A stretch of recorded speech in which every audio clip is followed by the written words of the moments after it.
All right, so if we start with this first example, okay, be very careful when you're finding rational form. Not all of them are the same way. There's two different ways to approach it, and it all depends on whether the digits or the decimal repeats or if the decimal terminates. This is the case where the decimal terminates. It means it comes to a definitive end. So for that step, what you're going to do is you just write your digits. So 5432, just leave out the decimal, just write all the digits, and then you're going to divide by the placeholder of this last digit. So this 2 is in the what place value? We have tenths, hundredths, thousandths, so it's 1,000. And so that is your rational form. Again, it's very simple in that respect. You do need to make sure that you enter this on your calculator so it will reduce the form as far as possible. So if you type this into your calculator, hit enter, it'll reduce it automatically for you to 679 over 125. So that is your rational form. And now if you do this on your calculator, what you should then do is use the green diamond button to verify what the decimal form is of this. Because if you have this in your display and you hit the green diamond button, it should equal the decimal form 5.432. And that allows you to verify that you did it right, you have the correct rational form. Okay? So for these types of problems, you should know before you enter an answer whether you're right or wrong, because you should be able to check it on the calculator yourself. Okay? All right, let's take a look at this second example. The second example, we actually have our repeating decimal. So now you need to perform the following steps. Okay? Step 1, I would take and set x equal to the original number. Include the digits that repeat. Okay, so all I'm doing is turning my original number into an equation. X equals that original number. And then I'm going to determine how many digits repeat. So in this problem, how many digits are repeating?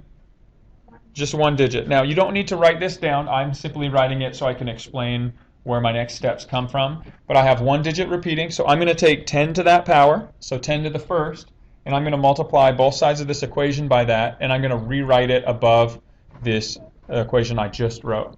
So 10 times x is 10x, and 10 times 44.7. Now, if you've done this right, okay, the power that you multiply by is simply going to move your decimal to the end of this line of the equation. So I'm going to get 447 point. Now, because this 7 repeats, after I move the decimal to the right of this 7, there's still 0.7 repeating. So I'm going to continue that. So 44.7 times 10 is 447.7 repeating. Okay, once I get done with that step, I'm going to subtract straight down these vertical columns. And I get 10x minus 1x, which is 9x. And that's equal to, and once again, if I've followed these steps, the repeating portion should cancel completely, because 0.7 repeating minus 0.7 repeating is 0, so those will cancel completely. And I get 447 minus 44. So that gives me 403. And my final step is just to solve for x, and I do that by undoing the multiplication of 9, divide both sides by 9. And when I enter this into my calculator, it doesn't simplify any further. So 403 over 9 is the most simplified rational form for that. Once again, if I hit the green diamond button, I can confirm that the answer is 44.7 repeating. And so I've checked my answer, and I know before I even hit the submit button that I'm going to get this question correct. All right, questions on either of those problems before I move on to these last ones, which is just repeating the same thing as number 2. But those are the two different ways that you'll approach the writing a rational form. All right, let's take a look at the next one. I'm just going to start by taking x, set it equal to the given number, so 7.12. Now notice, I'm not going to just keep repeating that. I'm not going to put it in the ... format. I'm going to use the bar format to indicate the repeating decimals. It gives me two advantages to do this. One, I get to see how many digits are repeating. So how many digits did I overscore with this line? 2. So I'm going to take 10 squared. And then the other thing is it helps me when I rewrite my top. My top number is just going to be 712.12 repeating. Again, I'm just going to take all the digits that I have right here and move them up on top. To get to that, I do take the 10 squared. 10 squared is 100. So I'm going to multiply both sides of this equation by 100. I get 100x on the left. And again, I get 712.12 repeating to the right. Again, by using the line over the top, it allows me to see this a little more clearly. Okay, so now I'm going to vertically combine these by subtracting. 100x minus 1x is 99x. Here my repeating portions, 0.12 repeating, cancel. I get 712 minus 7. So that leaves me with 705. Divide both sides by 99. And I get my solution. Again, when I type this into my calculator, 709 divided by 99 reduces to 235 over 33. And if I hit that green diamond button, it confirms that 7.12 repeating is my solution. So that checks, and I know, again, going into it, that I'm got the right answer.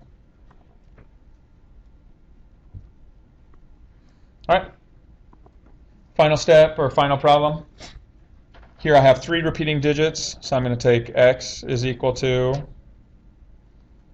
99.678 repeating. So if I look at that, I have 3 repeating digits. 10 to the third is 1,000 this time. I'm going to multiply both sides of my equation by 1,000. I get 1,000x on the left. Here I get 99678. And then that 678 will continue to repeat. Subtract vertically, straight down, 999x. The repeating parts cancel.